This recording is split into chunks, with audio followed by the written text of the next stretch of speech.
अस्सलाम वालेकुम। मेरा नाम है ज़ीशान उस्मानी। आज हम बड़े इंपॉर्टेंट टॉपिक पे बात करेंगे और टॉपिक है कर्ज़ा कैसे उतारें।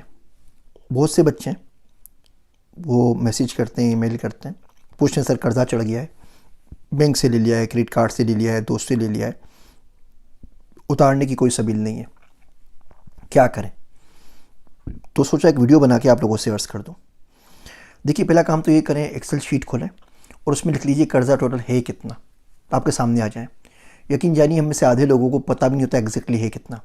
इससे भी लिए थे, उससे भी लिए थे, उसको दिए तो उसने माफ़ कर दिए, वो चाचा के हैं आज नहीं कल दे दूंगा, वो मामू हैं कुछ नहीं बोलेंगे। ओ भाई लिख लो ना एक दफ़े, नंबर बताओ, नंबर, एग्जैक्ट नंबर में काम करें, बहुत अच्छा होता है। कोई ग्रे एरिया नहीं होता, हर चीज़ ब्लैक एंड वाइट में होती है।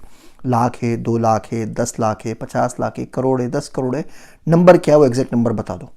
आपने वो नंबर लिख लिया। अब आप देखें कि अपने वसाइल से आप कितना अफोर्ड कर सकते हैं। हम में से हर शख्स कुछ ना कुछ ज़रूर अफोर्ड कर सकता है। अब उन्हें ज़्यादा नहीं कर सकता, आप 1 रुपया अफोर्ड कर सकते हैं महीने का, बस ठीक है, आप 1 रुपया बचाना शुरू कर दें। 100 रुपये कर सकते हैं, 100 रुपये कर दीजिए। 1000 कर सकते हैं, 1000। आपने किसी शख्स से लाख रुपया लिया है, आप उसे बोले भाई मैं कुछ नहीं कर सकता, 1000 रुपये महीना मैं आपके अकाउंट में जमा करवाता रहूँगा, रसीद रखता रहूँगा, आपको व्हाट्सएप पे ईमेल करता रहूँगा। वो आपको जो चाहे गालियाँ दे कि तुमने 2 महीने के लिए बोल के लिया था, 6 महीने के लिए बोल के लिया था, ये उसको बोलने दें जो गालियाँ दे रहा है। अब बोले जितना जल्दी कर सकता है मैं कर दूंगा, लेकिन ये तो मैं किस्त तुम्हारी अभी से शुरू कर रहा हूँ, और पहली किस्त इस वीडियो को देखने के बाद आज जमा करवा के उसको रसीद भेज दीजिए, ताकि एक अमल है, प्रोसेस शुरू हो जाए, ताकि खुदा ना खास्ता आपका इंतकाल भी हो जाए तो आप कह सकें कि अल्लाह या बारी ताला, मैं देने का प्रोसेस शुरू कर चुका था, मेरे पास इतनी इस्तिताअत नहीं थी, देख तेरी पहली किस्त दे के आ रहा हूँ, यही रसीद मेरे फ़ोन में सेव है, आप कर्म करें, बाकी भी उतार दें। इस तरह प्रोसेस शुरू कर दें, वो उतर जाता है। अपने आप से कुछ कमिटमेंट कर लें। मिसाल के तौर पे आप बोलें कि जब तक इस शख्स का कर्ज़ा नहीं उतर जाता मैं मूवी नहीं देखूंगा, मैं किसी मॉल में नहीं जाऊंगा, मैं मैकडोनल्ड से बर्गर नहीं खाऊंगा। जो भी चीज़ पसंद है ना आपको, उसको रोक लीजिए। अब देखिए वो कर्ज़ा कैसे उतरता है। हम में से हर शख्स होता है कि जी 25,000 50,000 लाख का कर्ज़ा है, 3 साल हो गए नहीं उतर रहा, और फिर आप देखते हैं 3 साल में उसका घर भी चेंज हो गया है, उसकी मोटरसाइकिल भी चेंज हो गई है, 20 उसने नए जोड़े भी ले लिए हैं, तो ये बात कोई समझ में नहीं आती। मेरा एक दोस्त है अब्दुल्ला, वो पिछले दिनों मुझसे मिला तो उसने नीली जैकेट पहनी हुई थी, वो एक ही जैकेट है, 6-7 साल हो गए वही चलाया जा रहा है। मैंने उसको बोला कि भाई तू जैकेट नई क्यों नहीं ले लेता, नई जैकेट ले ले, क्या प्रॉब्लम है।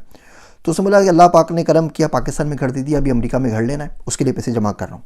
तो मैं कहा जी बेवकूफ़ आदमी है, घर तू लेगा अच्छा खासा महंगा आएगा, जैकेट 100-150 रुपये की आती है, तो उनसे क्या मवाजना है। कह रहे नहीं, मैंने अपने आप से कमिटमेंट की है कि ये हक़ है फैमिली का, बच्चों का, कि अच्छे घर के अंदर रहें, तो जब घर ले लूँगा तो फिर जैकेट खरीद दूँगा, अभी तो काम चल रहा है, फटी नहीं है, कुछ भी नहीं है, चला रहा हूँ। तो ये मिसाल एक एक्सट्रीम सी है, लेकिन मैं आपको इसलिए दे रहा हूँ कि जो लोग कुछ करना चाहते हैं वो अपने आप से किस तरह कमिटमेंट या अहद करते हैं। आप आज कर्ज़ा उतारने का अहद करें, रोज़ नमाज पढ़ते रहें, 2 रकात तो पढ़ सकते हैं ना आराम से, कि अल्लाह मियाँ कर्ज़ा मेरा उतरवा दे, बुरी तरह शिकंजे में फंसा हूँ।